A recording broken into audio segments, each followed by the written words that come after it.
Hi, good morning, everybody. How we're feeling today? Thumbs up? Thumbs up? Yeah, everyone's had their coffee. Great. Well, it's great to have you here. Thank you so much for joining us.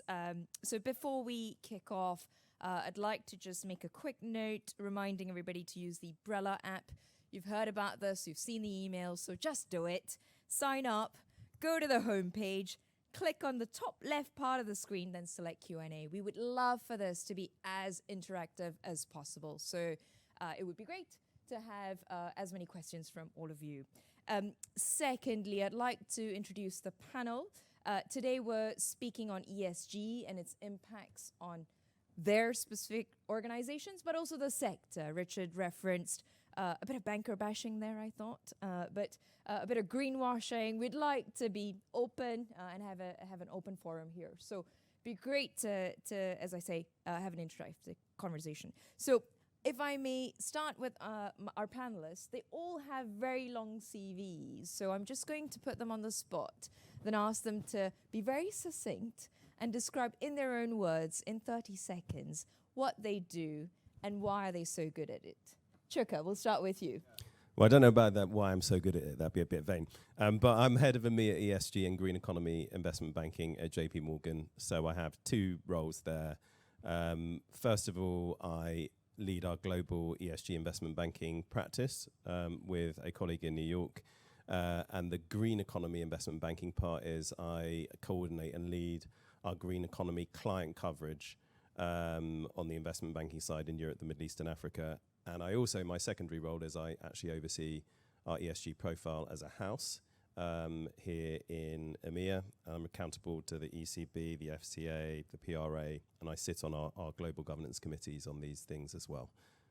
Big role, big shoes, done in under 30 seconds. Well done, Chuka. Look at that. Ella, next. Thank you. Ella Chalfon. I work in sustainability at Nomura Group. I first started working there as a sustainable finance and wholesale division. And what I do now is looking at supporting our bankers with frameworks, whether it is risk management framework, whether ESG risk management, whether it is ESG frameworks and kind of reporting and measuring sustainable finance. Our net zero commitments, our commitments to society. So it's kind of that household in the supporting, but also working with bankers and raising awareness on how to talk with the clients about transition and ESG. Thank you, Ella. Beautiful. We're keeping up the track record here. Mark, over to you. Morning, everybody. Well, there you go. Morning, everybody. Mark Mayer. So work at HSBC in the commercial bank. I sit in something called the Chief Commercial Office, and I interface with our sustainability teams, corporate sustainability, lead the commercial bank's product development, that's on the lending side, and also our client transition work stream, which is looking at engaging with our clients on their transition to net zero. Amazing. Thank you so much, panelists. So I'm Pooma Kimis. I'm part of, as Richard said, Autonomous Research. We're the world's largest independent research firm. So we write equity and credit research on banks, asset managers, stockbrokers, any financial part of the listed markets globally. We focus on development markets primarily, but we also have some research on South African, Middle Eastern banks. So now you know who we are. I'd love to pull who all of you all are. So I've got three areas. I'm sorry for compartmentalizing your roles. If you don't fall into this, I'm very, very sorry. But I've got three areas I'd like to just check in if you fall into this space. So are you at a financial institution or an ESG specialist? Put your hand up, please. Fantastic. Thank you very much. That's most of the room. Do you provide a service to ESG specialists via tech or... Yep. Okay. All right. Lovely. Some of you are putting your hands up again. Dual roles by the look of things. All right. And lastly, are you an investor? So are you here to understand the space, looking to move your portfolio, reconstruct your strategies? Just one. Okay. Lovely. You're in the minority, sir. You might have to do all the answers. All right. Lovely. Thank you very much. That's extremely helpful. So we thought we'll run the panel into three different sections today. So one, we'd like to cover macro, regulatory spaces, starting from at the top, eagle's eye view, that sort of thing. Then we would look a little bit into our internal organizations, understand how we're doing things and how we can improve things, and then go out, talk a little bit about tech, clients, potential partners, etc. So I hope that all makes sense for everybody, so we'll kick off. So to start off, if I may ask our panel here, broad brush, what's the geopolitical landscape? What's going on? Why is ESG being sort of bashed in the way that it is? And what are your thoughts on it? I'll start with Ella first, if I may, from a global perspective, and then I'll come to Chuka, then Mark. Sure. Thank you. So I think ESG, right, as you say, it is challenged on many, many fronts today. And one is obviously geopolitical instability, Russian invasion of Ukraine. I think the goal, kind of in terms of the impact on the fuel prices, possibly wasn't achieved according to what Putin expected, but clearly there is instability there. Then the tensions between US and China, and we're also looking at kind of global south and Brazil, change of regime, what's going to have to happen with deforestation policies. At the same time, there is clear political kind of partisan approach to green and ESG and sustainability, especially in the US, right? And we see it. It's interesting to look at how states support sustainability and ESG, and I think there is also increased realization that we are likely not to achieve the net zero targets, right? In the time frame the world has committed, and that definitely kind of creates this difficult situation. But I do believe that we still, I think the trend is going to stay, and there is a commitment from companies and organizations and politicians as well to support, even though we know, like in COP26, Mark Carney said, we have all the money we need to make the transition, and then COP27 was financial institutions alone cannot make it happen. And I think that's kind of an interesting point to consider. Thank you very much, Ella. Crucial points. And thank you for touching on the geopolitical war. Never mention that word, but we must in this instance. Chuka, what are your thoughts? So, first of all, thanks very much for inviting us to speak. Great day. Looking forward to the conversation. I think the first thing is, I think part of the reason that the space has got bashed, if you like, is because of this kind of liberal use of terms and definitions. And we're moving from a phase where, frankly, the market and companies have been marking their own homework to something that's more regulated. We are quite clear in the distinction between ESG integration and sustainability in the bank. We have very strict governance processes around the use of those labels in relation to our products. And when we're thinking about ESG, this whole kind of it's doing well by doing good, no, it's not. It is how the C-suite manages the basket of issues that fall into E, S, and G to promote the positive financial performance of a company. That's very different from trying to deliver a return and at the same time impact the climate and adverse environmental impact. So I think actually the space would be helped if there was more discipline around that. The second thing is I don't buy this thing that suddenly financial services don't care about these issues. Certainly from a JP Morgan perspective, we're the biggest bank by market cap in the world, we have restated, our president, Daniel Pinto, and Jamie Dimon, our CEO, have restated the core pillars upon which we're going to build the future of the bank. One of the four is ESG. That was the case last year. It is the case this year as well. And I think part of the reason you get these surveys done, which is just like measuring in Capital Markets Day transcripts, the number of times ESG is mentioned, because it's mentioned less this year than last year. Somehow no one cares about this anymore, which is like comparing apples with pears. Why do I say that? Because let's face it, 5 years ago, our industry, all the different segments in it, in addition to other sectors, were kind of nowhere to some extent in many companies on these things. They did not have proper governance. They didn't have heads of sustainability and or ESG, whereas now they have all those things. In many cases, they have a proper framework. They've hired people like all of us to oversee those things. So of course it's not going to have quite the same focus as it did before, because actually we all, I hope, in this room are probably doing our jobs. So I don't necessarily buy this thing. I can say this, I think. Be careful with what politicians say on either side of the fence on this, because they like to issue press releases, whereas we like to get things done as far as I'm concerned. On the geopolitics, I think Russia, Ukraine, it is a war. Let's just call it what it is. Definitely had a short-term impact in terms of people's thinking. And we can go into that in more detail, but I think in the long term, we're going to see an acceleration towards people seeking to orientate their organizations to achieve net zero.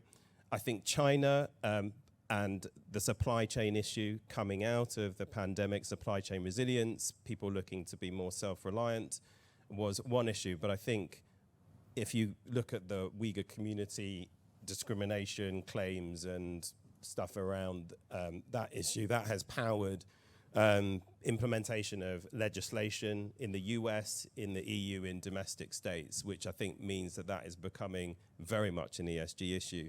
And I also should say that I think the inflationary effects of the energy crisis I think is becoming a wider stakeholder issue, to the extent, particularly if you're a consumer-facing business, there's this question about whether you are profiteering, particularly in the retail space, from the current situation, which will have an impact, because of course it impacts revenues, it impacts reputation. So I think, you know, that's part of what we've got to deal with. That's why everybody here who does ESG for their organizations, we're supposed to try and make sense of this geopolitics, how you obviously balance the competing interests when your leadership should step into a space and take a view as a corporate on these things, and when actually you leave it to people with a democratic mandate to take a view as to whether you intervene or not. Great, very helpful. So both of you have talked a little bit about the regional dynamics as well, in terms of where ESG might be more bashed and where it might be more welcome. So I'd like to explore that in a minute. But Mark, what are your opening thoughts there? Well, look, I'd echo the fact that there may be some bashing, but as far as I can see and from where I'm sitting, the trend towards everybody moving on a sort of common journey towards trying to save the planet is only really going in one direction. We have this, talking of wars, this slightly bizarre sort of one-directional culture war in the US going on, with this anti-ESG, anti-diversity and inclusion sort of theme from the right wing in some of the red states. But we have the IRA Act on the other side, which is completely transformational in terms of accelerating the transition. That's forcing Europe to react, forcing other countries, other regions to react to that, which is, only going to accelerate the progress. I think obviously things in China, Chuka mentioned, issues related to supply chains. We have in China, obviously, coming out of the crisis, a little bit of a slowdown in their recovery, which actually may have a bit of a silver lining in that that is helping them accelerate the transition to renewable energy. They are, other than the Nordic countries and Europe potentially, one of the leaders in the transition to electric vehicles, for example. So, prior to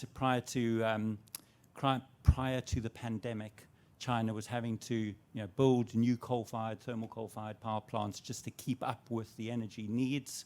But they are extending their renewable capacity well beyond anything anybody expected, on a monthly and a quarterly basis. So there's definitely a silver lining there. So I only see things moving positively in the right direction, despite some of the bashing.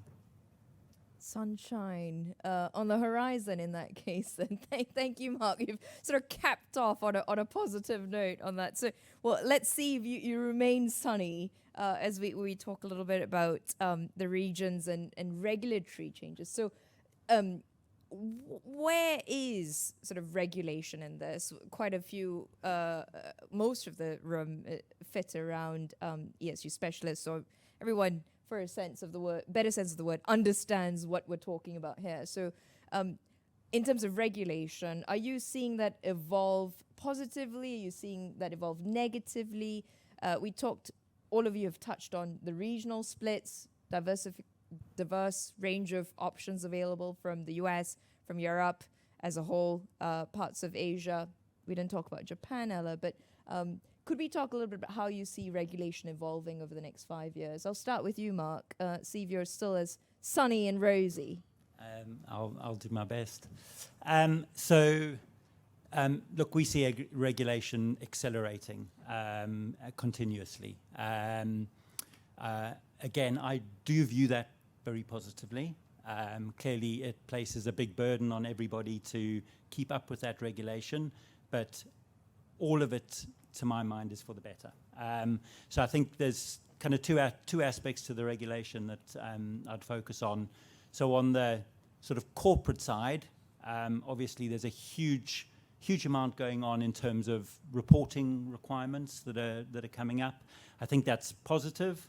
For example, and that's happening everywhere. So, we know Europe's been leading the charge, but, very recently both Hong Kong and Singapore have announced reporting requirements on listed companies, and that just goes faster and deeper as we move forward. So, and that's reporting, to be clear, and that's reporting on transition risks, carbon emissions, etc. So, forcing customers to really look at how the transition to net zero is going to impact their business models is the core of that fundamentally, and that can only be positive.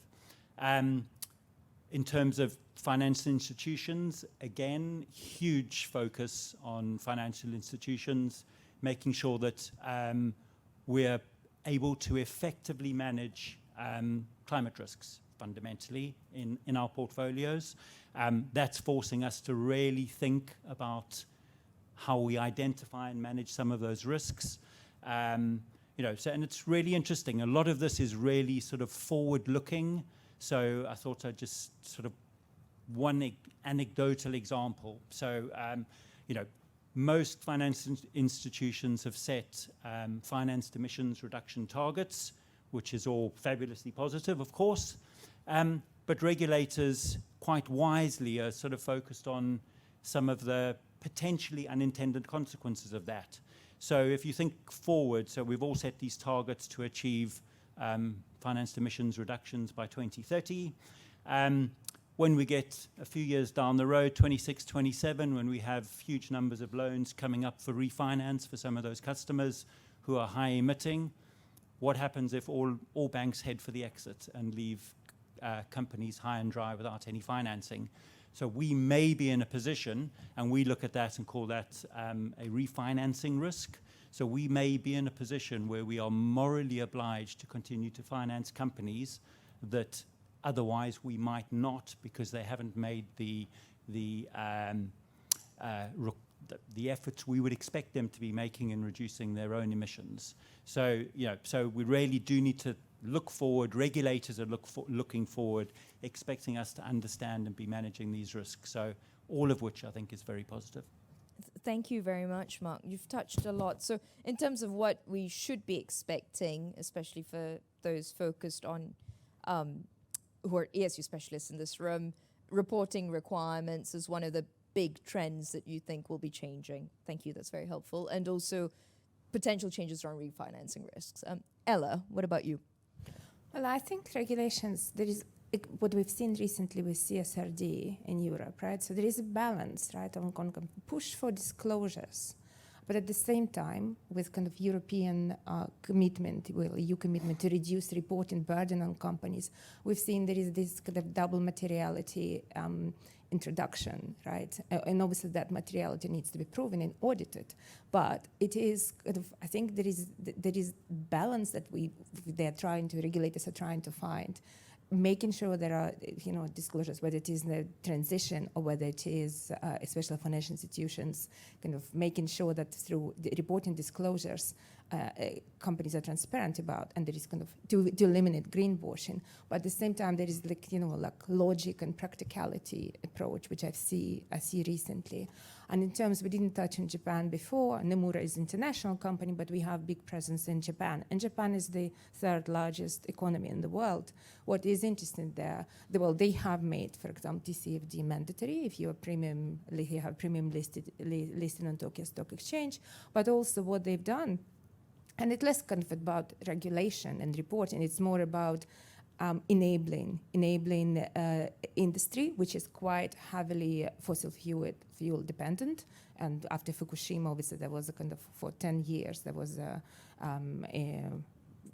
complete withdrawal from or intend to withdraw from nuclear. What they've been doing in 2021, they issued, and I know to me this is like the only government I know that has done it. There's a clear transition strategy. There is clear transition pathways for sectors. They're doing transition products. With ICMA, I may not agree with with kind of, because I think there is different thinking in ICMA and generally what products to use. But what corporates are doing now, they are using transition products, transition bonds, and potentially loans to enable transition. And I think this is kind of what that came from regulator from there. And it's good to see. Thank you, Ella. And I like that you touched on the TCFDs. I mean, the Task Force for Climate-Related Financial Disclosures, it feels like, it's full of jargon, the space, it's TCFDs feels like an ancient topic now, when it first came out, 5-6 years ago. But crucial point on publicly listed companies versus private companies. Whilst Japan has obviously mandated that, and most other trend-leading countries are trying to do better, that is very much a publicly listed space. We don't have enough, I feel, private companies that have been encouraged to do more. So private equity and private debt, plenty of disintermediation of financial firms and banks in that. But that's a space we should hopefully explore more. Thank you very much, Ella. Chuka, any thoughts on regulatory evolution? Well, I think that the pace and the volume is going to continue to increase, certainly in the short to medium term, with CSDDD here in the EU, CSRD, continual evolution of SFRD, and all the various other abbreviations we talk about. I think part of the challenge is going to be internationally is the extent to which taxonomies and frameworks diverge. So at the moment, I'd say the EU standard is not necessarily seen as the gold standard, but it's definitely the benchmark from which others are building out their frameworks. And we're kind of taking the learning from that. We speak to all the regulators that come and ask our advice, as, from the point of view of our clients, but also us as a big systemically important financial institution, what we think. And I think there are definitely lessons to be learned from, say, the way the EU has done it, which is to focus on investor disclosure requirements first and then move to corporates, which is a little bit nonsensical in the sense that how can you as an investor properly disclose if the corporates you're invested in aren't obliged to give you the information? And that is something that they are learning from in the US, which is why they're starting with the corporates first, question mark whether they can get the support in Congress to do anything on the investors. But I think the other issue is the extent to which not just you have divergence, but also extraterritorial application of rules, which I think could cause a real problem for corporates. The one thing I would note is that I do think it's very interesting actually just looking at the swathe of regulation that came into force after the global financial crash and the move to, every time you are making some announcement as a public policymaker, being tough on the banks and turning up the temperature in terms of the regulatory burden was kind of the thing to do. It was quite interesting. I mean, in my old life, I sat on the Treasury Select Committee, was part of that, co-authored the big UK reports, at least in terms of the reforms that needed to be made to financial services. And you did get to a point where, frankly, there was regulatory fatigue. And there was a sense that you needed to let the changes that had been announced. We moved from the kind of Twin Peaks to the new setup with the FSA and such like, and to let it just bed down. And I think we are beginning to reach that point actually. Certainly in Europe and in the EU, the UK likes to think it's just going to go and do its own thing here. Clearly, it's not necessarily going to do that. But for example, at the European Council level, over the last month and a half, President Macron has been saying we need to not pause, but let's just let this stuff bed down. You've had the European Commission as part of the EU's Green Deal Industrial Plan in response to IRA, we don't call it the IRA, saying that they're going to seek to reduce the regulatory, well, at least the reporting burden by 25%. Now, when you ask the Commission, that's really interesting. My clients would quite like that. What's 100%? What's your baseline? They don't know. But the desire to reduce by 25%, whatever your baseline is, that's welcome. So I think we are getting to the stage where they need to allow some of this stuff to bed down, and continuing to race ahead at speed without properly thinking through things like, this whole mess we've got into whether you're an Article 9 or Article 8 fund under SFDR, and not really giving clear guidance on that is a good example where I think let this stuff bed down now, because there's been an awful lot that has been coming out of the EU. But just make this easy for corporates to deal with. So, only diverge if there's a very good reason to do so. The more convergence there is and standardization of what is expected of all of us, the higher the likely compliance, frankly. Thank you very much. And obviously that applies to global institutions, more obviously global financial institutions. I'd like to take a pause and go. We've spent a good amount of time, I should say, on the higher level macro overlay regulatory environment. So I'd like to go into our own organizations now and look introspect a little bit, but also talk a little bit about the sector. So given all of your roles and the functions that you have, be it regional or global, how do you think organizations should be keeping ESG as a top of mind? I appreciate fully that within financial institutions, E is more important or has taken more of a lead than S&G, perhaps.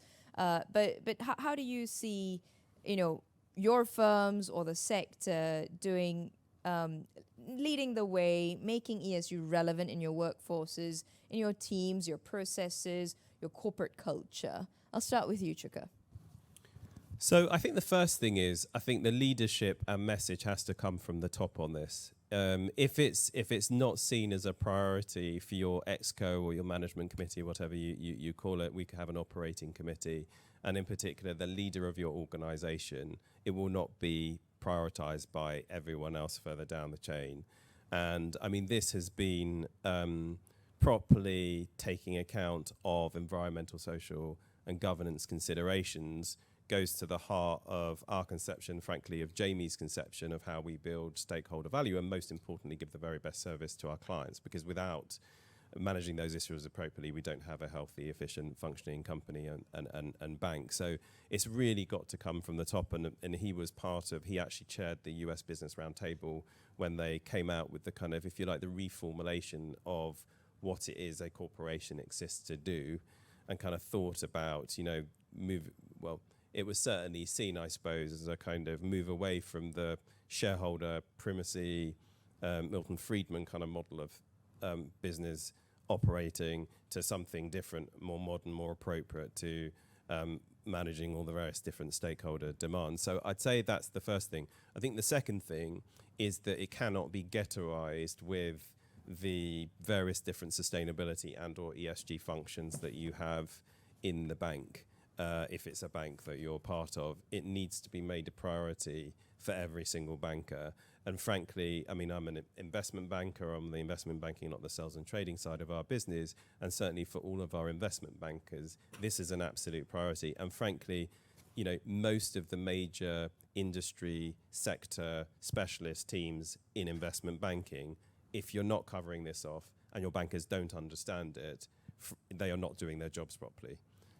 So I think I'd say that second. And the third thing really is, I just think because of the regulatory part of this and all the obligations we're now having to comply with, it's not just there's a very good commercial reason, an argument to be made in the organisation. There is a legal and compliance reason if you don't deal with these things properly, as to why it needs to be a priority for everyone, not just people like us who are responsible for it at a senior level in banks. Thank you very much, Chuka. Ella, what about you?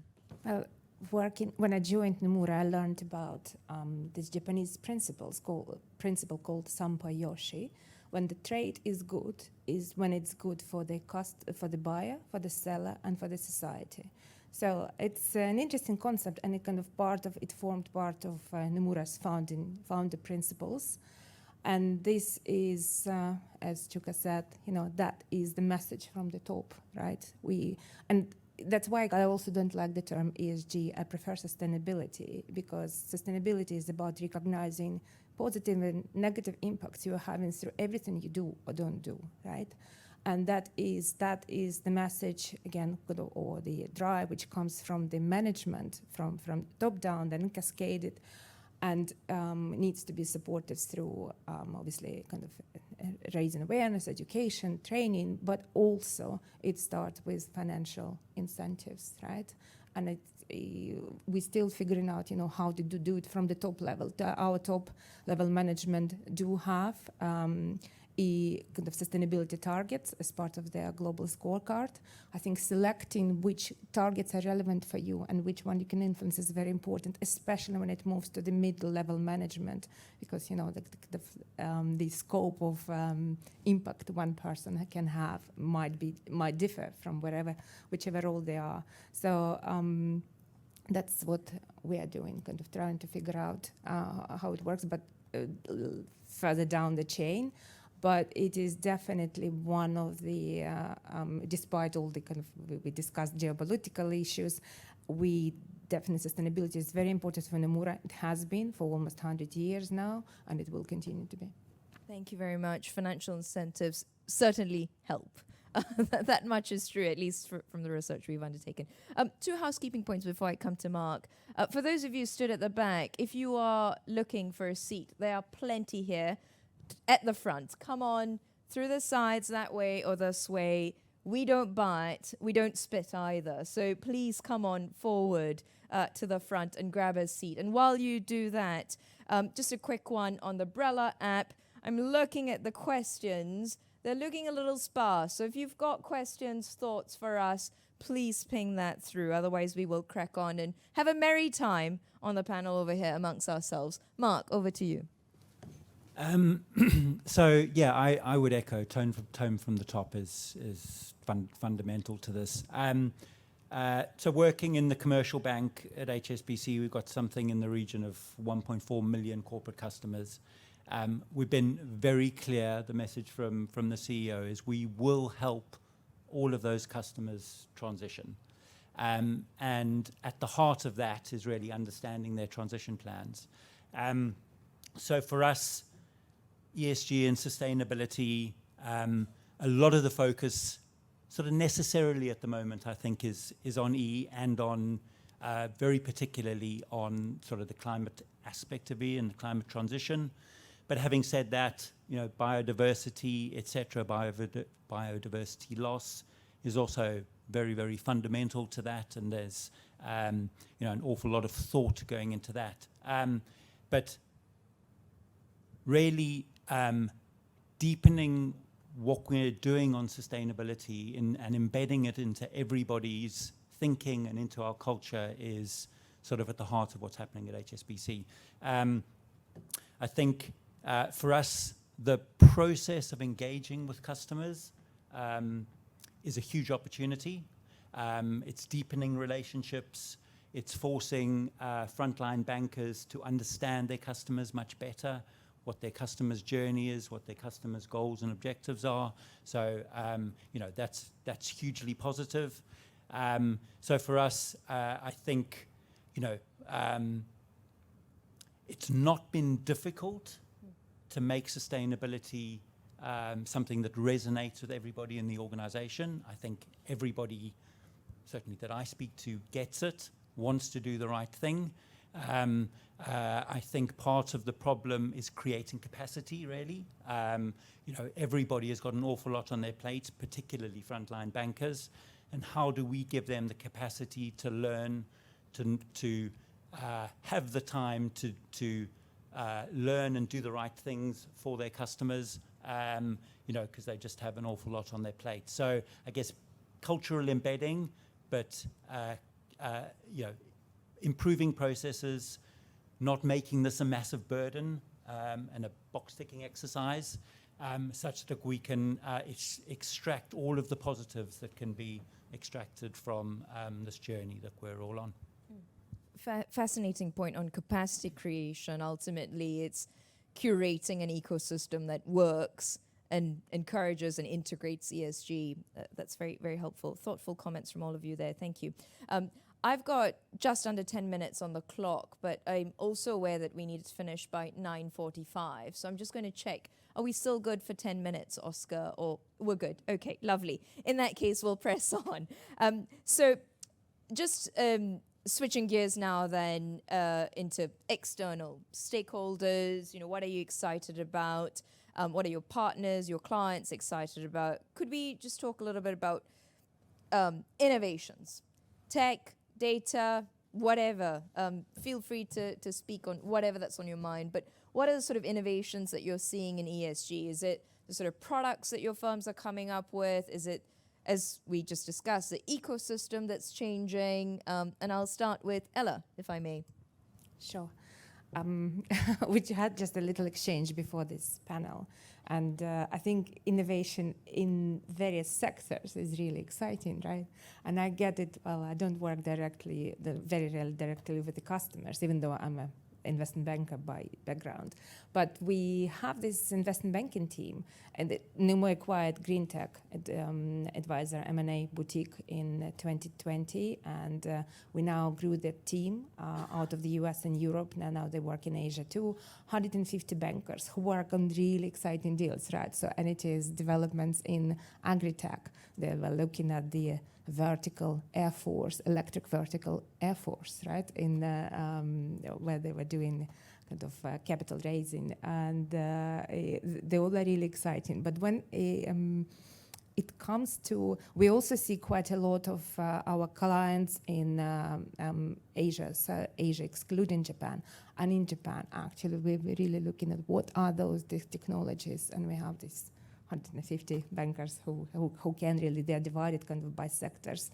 In terms of innovation, innovative solutions that we use for our purpose and sustainability, I think it's a harder issue. We definitely have, say, my asset management colleagues, we have kind of, they use AI for fixed income because, they've realized for ESG is kind of source of alpha, right? So, and they are really using technology. Well, don't ask me how exactly it works, but but it's really exciting. But in terms of what we do in sustainability, I think there is.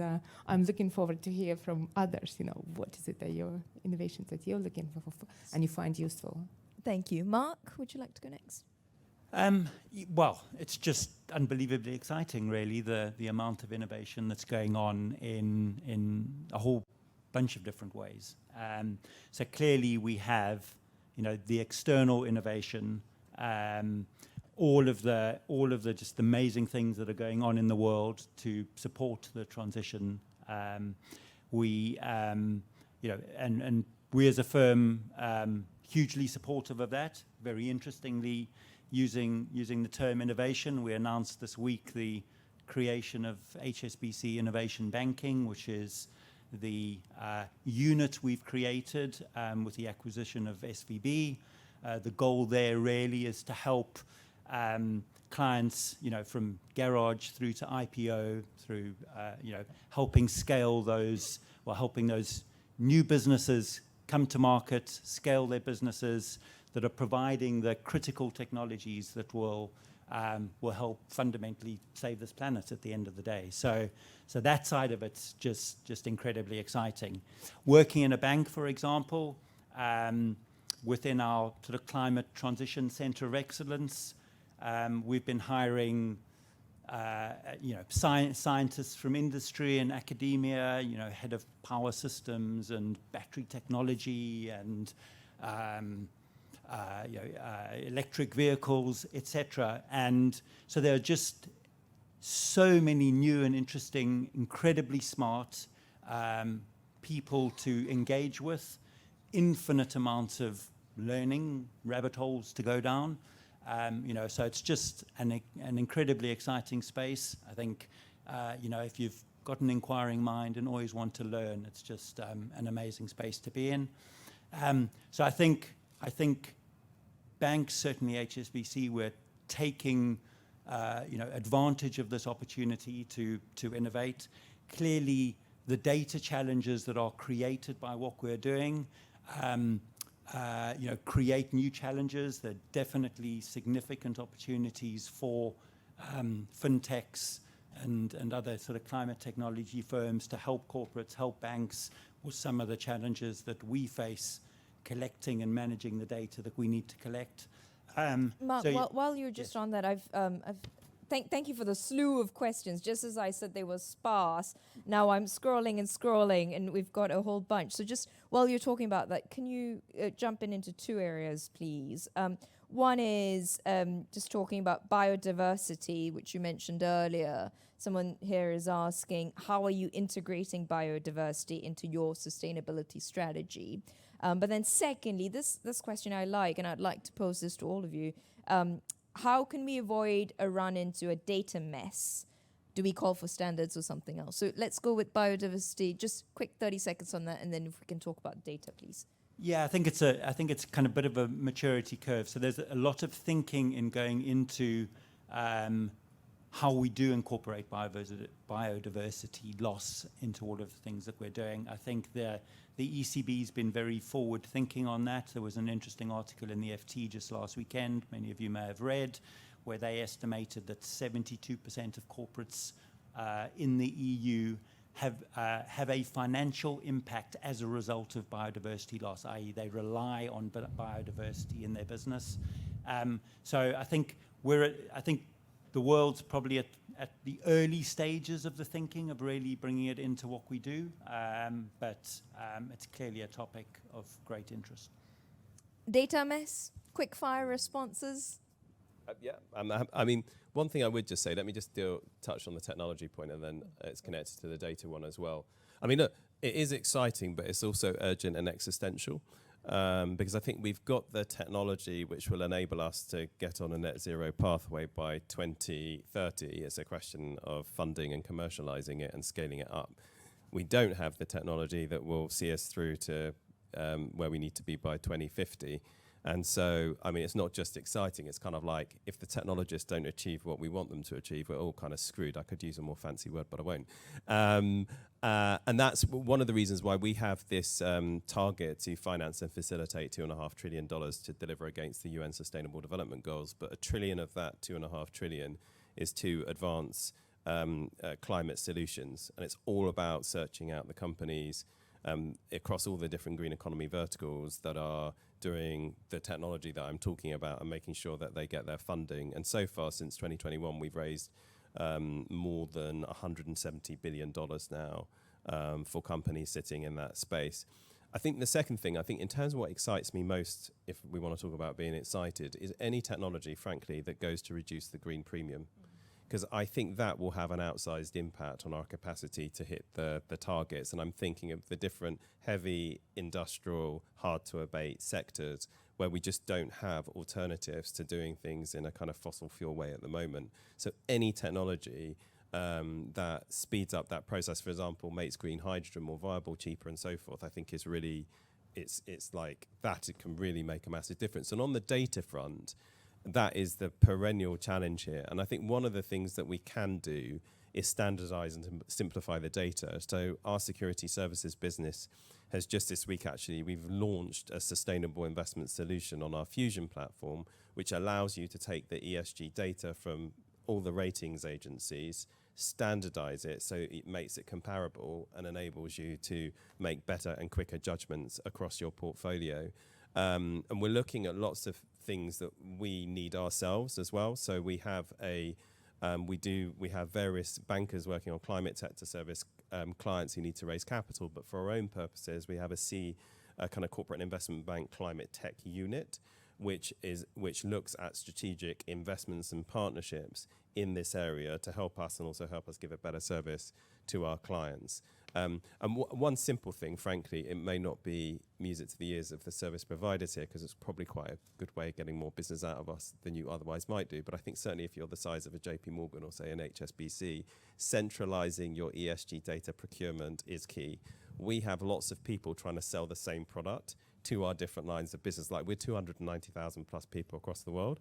And we find out, we've got different licenses for a product, like multiple licenses, which we've negotiated individually, whereas it makes more sense to do it centrally. It probably makes more sense for you service providers that you're just dealing with one team. So I've got a colleague who's also speaking here, a colleague in the audience. Do bear in mind, if you come to us trying to sell anything today, you're going to go straight into the ESG data center, who will look after what you could give us. Thank you, Chuka. We've run out of time, so I'm going to do a quick fire last question. What keeps you up at night when it comes to ESG? We'll go with Ella first. Well, Nomura is an investment bank, and it's a blessing and a challenge at the same time, because we definitely have, when you look at our carbon emissions through financing and facilitating, we can't be compared even to big global banks, lending banks. But at the same time, how do I influence transition at my clients? So, Mark? Fortunately, I sleep incredibly well at night, so that's good. I would say, if anything were to keep me awake, it would be, can we go fast enough? Chuka? I think I tend to sleep quite well as well, partly because I'm just bloody knackered most of the time. But I think probably the thing that really worries me, and what drove me to get more deeply involved in this space, is just not being able to look my daughters in the face in 25 years' time when we're facing some extreme weather event that completely screws their world. And I think ultimately, although this is a financial material issue and will have a devastating impact on the businesses and clients we all service, I mean, if we don't get this right, the next generation are the ones who ultimately will pay the price. And I think that's the thing that I find worrying.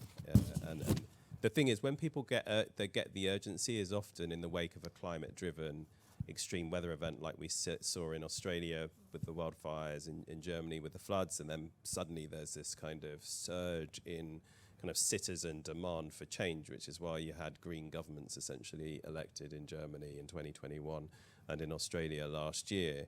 But we can't really wait for these extreme weather events to drive urgency of change, because it's too late, of course, by dint of the fact it's that type of situation. So I think that's the thing that I think really worries me. But look, we've just come out of a horrendous crisis with COVID, and human ingenuity is a wonderful thing. So let's just hold on to that, because I want to finish on a positive and not a negative Pockets note. of sunshine. Wonderful. Well, thank you very much, everybody. You've been a great audience. Thank you to all of my panelists. A round of applause. For those of you at the back, come on through. Thank you. Thank you.